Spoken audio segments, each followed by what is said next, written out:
Hello friends, আমি সঙ্গীতা। আজকে জন্মাষ্টমীর একটা স্পেশাল ব্লগ নিয়ে এলাম।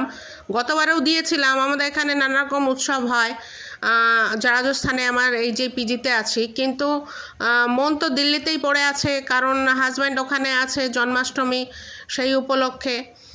তো আমাকে অনেকগুলো ছবি পাঠালো। আগে আমাদের এই রোহিণীতে অনেকগুলো উৎসব হতো, কিন্তু এখন বর্তমানে কমে গেছে। তবুও মনে হলো যেটুকু পাওয়া গেছে সেটুকু আপনাদের সঙ্গে শেয়ার করি। আমার এই ব্লগটা ভালো লাগলে প্লিজ একটু শেয়ার করবেন, সাবস্ক্রাইব করবেন। এটা হচ্ছে প্রধান দরজা বানানো হয়েছে, যেটা আমাদের রোহিণীর সবচেয়ে বড় পুজো এটা। বাকি আর একটা হয় এখন, আগে অনেকগুলো 3-4টে হতো। আর এই হচ্ছে আলোকসজ্জা। চন্দননগরের কিছু লাইট আনা হয় অদ্ভুতভাবে, হলো বাংলার থেকে। আর এই হচ্ছে বসার অ্যারেঞ্জমেন্ট করা হয়েছে, অনেক অ্যারেঞ্জমেন্ট করা হয়। রাত্রি 12টার পর থেকে হঠাৎ করে খুব হালচাল শুরু হয়ে যায় আমাদের দিল্লিতে। প্রত্যেকে অপেক্ষা করে থাকে এই দিনটার জন্য।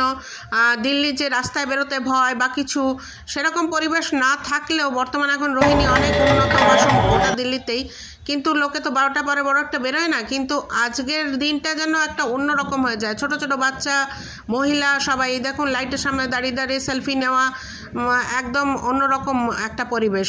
আমরা যখন প্রথম রোহিণীতে গেছিলাম আজ থেকে 18 বছর আগে, তখন অনেকগুলো পুজো হতো, কিন্তু রোহিণী এত জমজমাট ছিল না, এত লোকের সমাবেশ ছিল না।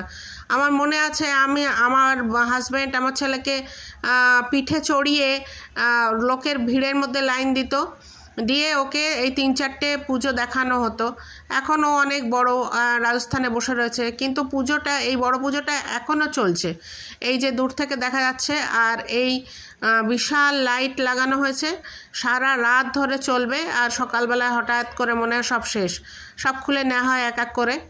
এই যে বিভিন্ন লাইট লাগানো হয়েছে, চলছে, লোকের আনাগোনা, লাইন পড়ে, বিশাল বড় লাইন পড়ে। নানা রকম সারা রাত্রি ধরে জাগরণ বলে আমাদের দিল্লিতে।